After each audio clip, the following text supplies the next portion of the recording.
여러분 반갑습니다. 최기영입니다. 오늘은 2020년 12월 10일 목요일입니다. 오늘은 미니멀리즘에 관련된 책을 소개해 드릴까 합니다. 바로 탁진현님의 가장 단순한 것의 힘입니다. 홍익출판사에서 2017년 11월에 출간된 책입니다. 코로나로 인해서 유례 없이 집안에서의 생활이 많았던 한 해가 아니었나 생각됩니다. 직장인들도 자영업자들도 학생들도 어쩔 수 없이 집에서 많은 시간을 보낸 경우가 많았을 것입니다. 그러다 보니 집안 환경을 전보다 더 민감하게 느끼거나 개선을 하고 싶다는 생각이 든 분들도 계실 것 같습니다. 집은 사람에 따라서 매우 다양한 의미를 주고 그렇기 때문에 집과 주변 환경에 대한 견해가 사람마다 천차만별이라고 생각합니다. 집에 가구와 물건이 많아야 안정을 느끼는 사람이 있고 반면에 호텔처럼 최소한의 가구만 두거나 아예 아무것도 없는 방에서 살고 싶어하는 미니멀리스트들도 많습니다. 미니멀리즘에 관한 유명한 책이나 저자들이 아주 많은데요. 사사키 후미오의 나는 단순하게 살고 싶다. 또 도미니크 로로의 심플하게 산다 등이 초창기에 큰 관심을 불러일으켰었고 이 외에도 요즘 정말 미니멀에 관한 도서들이 많이 출간되고 인기도 많습니다. 저도 한때 미니멀리즘에 심취해서 미니멀, 심플, 단순 이라는 단어가 들어간 책을 무조건 읽었었던 때가 있었습니다. 이 책도 제목이 가장 단순한 것의 힘이라는 단순이라는 글자가 있어서 제가 구입했었던 책입니다. 지은이를 간략하게 소개하겠습니다. 지은이 탁진현 6년차 미니멀리스트 미디어 공학을 전공하고 기자로 활동하던 중 단순한 삶에 빠져 물건, 집, 돈, 일, 관계, 마음 등 인생에서 불필요한 것들을 줄였다. 잃어버린 행복을 되찾고 삶을 바꾼 경험을 다른 사람과 나누고 싶어서 2014년 웹사이트 심플라이프를 만들어 기업, 기관, 언론을 대상으로 칼럼을 쓰거나 멘토링 및 강연을 펼치고 있다. 삶을 단순화하는 것은 개인은 물론 가족, 나아가 사회와 지구를 치유한다고 믿는다.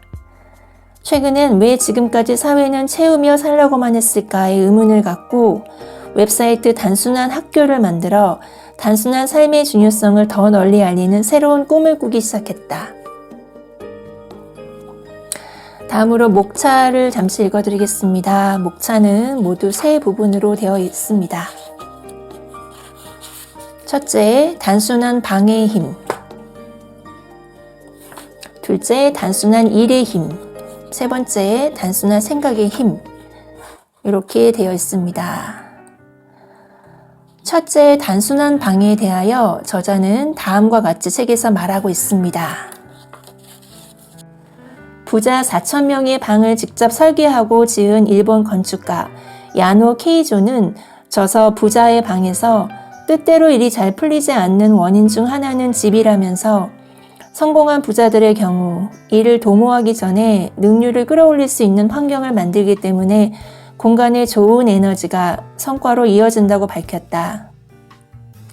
그의 말처럼 일과 삶은 따로 있지 않다. 일을 잘하려면 일단 내 방에서부터 불필요한 것들을 덜어내야 한다. 집에 있는 물건들을 손에 들고 찬찬히 살펴보면서 스스로에게 물어보자.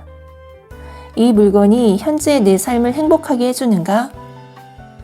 혹시 이것들 때문에 정말 중요한 무언가를 놓치고 있는 건 아닌가? 왜냐하면 물건은 사고 나서 끝이 아니기 때문이다. 지저분해지면 닦고, 씻기고, 폐기물이 생기면 내보내고, 그러느라 필요한 일에 쏟아야 할 에너지를 잡아먹는다.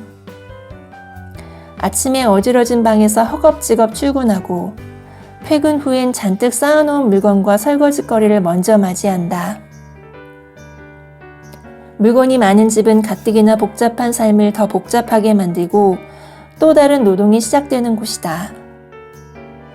반면 물건이 적은 집은 하루의 끝과 시작을 기분 좋게 하고 몸과 정신의 피로를 덜어줘서 일에 좋은 영향을 미친다.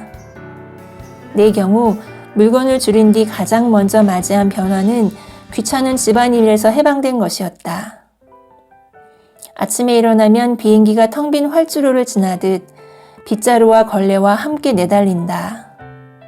식기는 2개, 조금 넓고 깊은 그릇에는 국이나 찌개를, 넓고 얕은 접시에는 반찬과 밥을 함께 담아 먹고 설거지를 가볍게 끝낸다. 물건이 여행 가방에 모두 들어갈 만큼 적으므로 필요한 것을 금방 찾아 외출한다.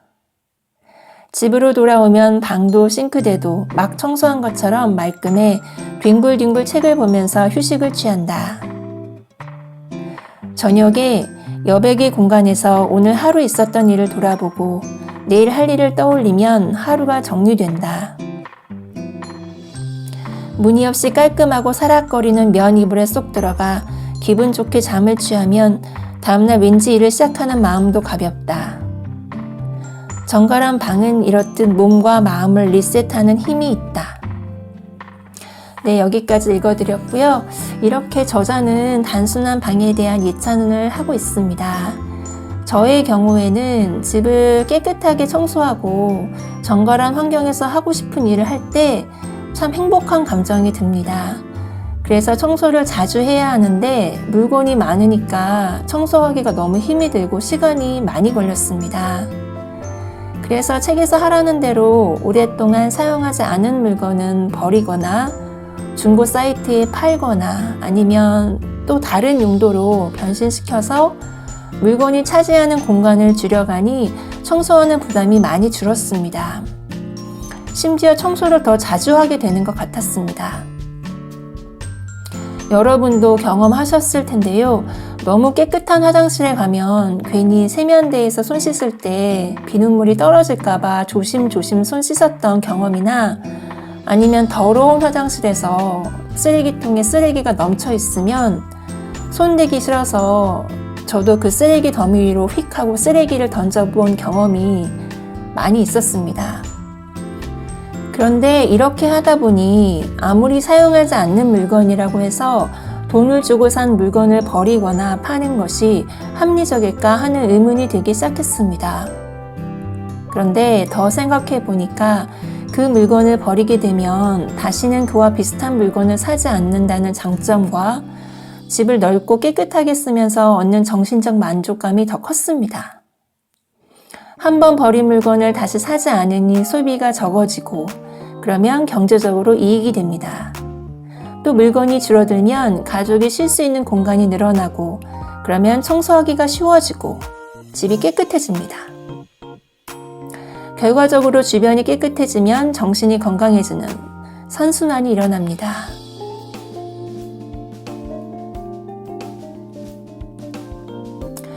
다음으로 3번째, 단순한 생각의 힘에서는 우리 인간관계나 수많은 생각, 고민들도 단순하게 정리하면 역시 삶이 더 행복해질 수 있다고 말하고 있습니다.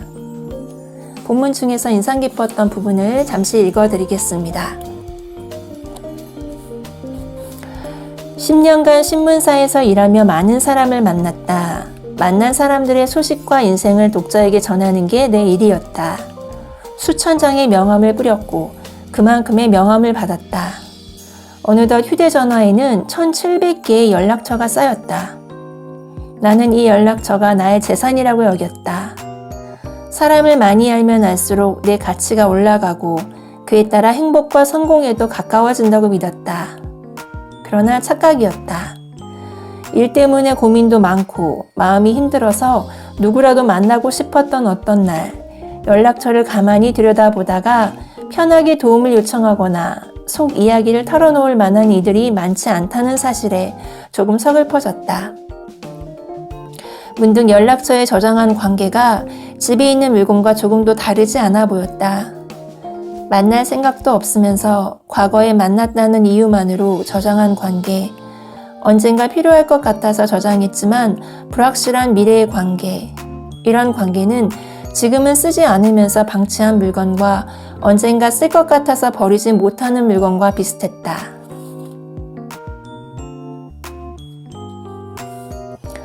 연락처를 줄인다면 어떤 인맥부터 비워나가야 할까? 우리가 발전하기 위해서는 좋은 인맥을 만나는 것도 중요하지만 나보다 못한 인맥을 만나지 않는 것이 더 중요하다.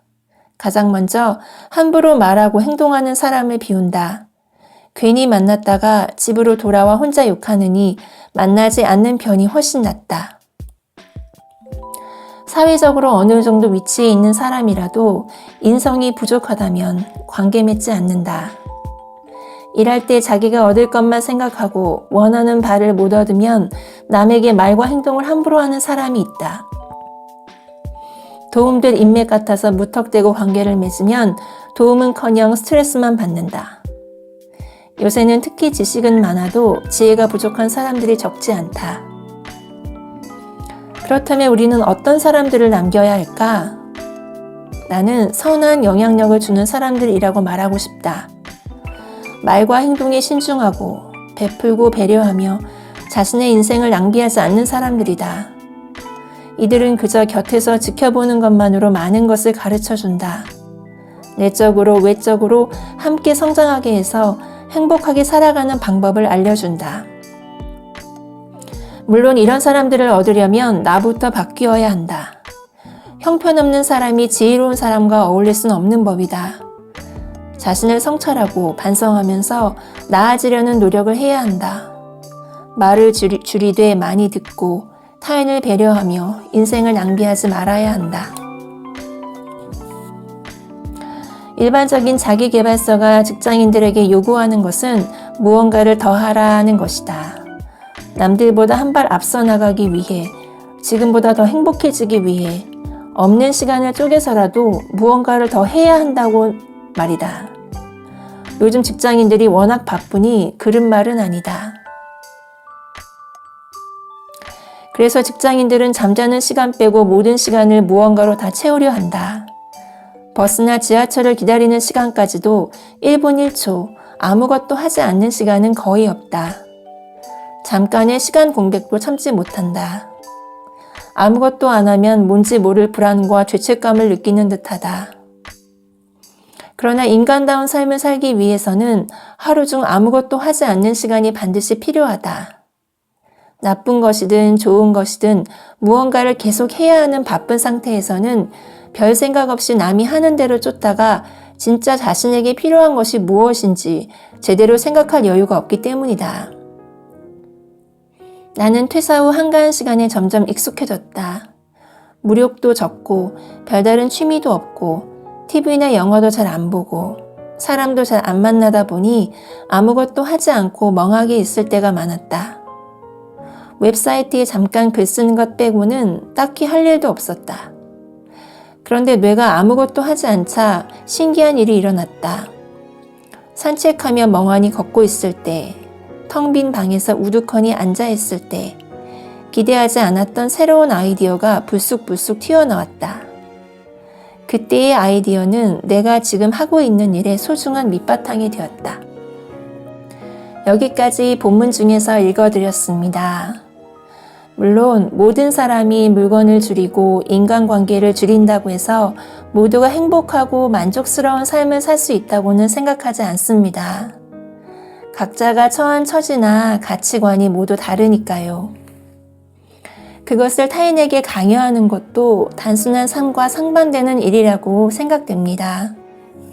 다만 지금 현재 경제적이든 정신적이든 힘든 상황을 겪고 있다면 내 주변을 단순하고 정갈하게 만들어 내 마음이 편안해지게 만들고 그 편안함으로 무엇이든 다시 시작할 수 있는 힘을 얻는 것도 하나의 좋은 방법이 될 것 같습니다. 오늘도 여러분의 매일이 행복해졌으면 하는 바람으로 이만 마치겠습니다. 끝까지 들어주셔서 감사합니다. 최기양이었습니다.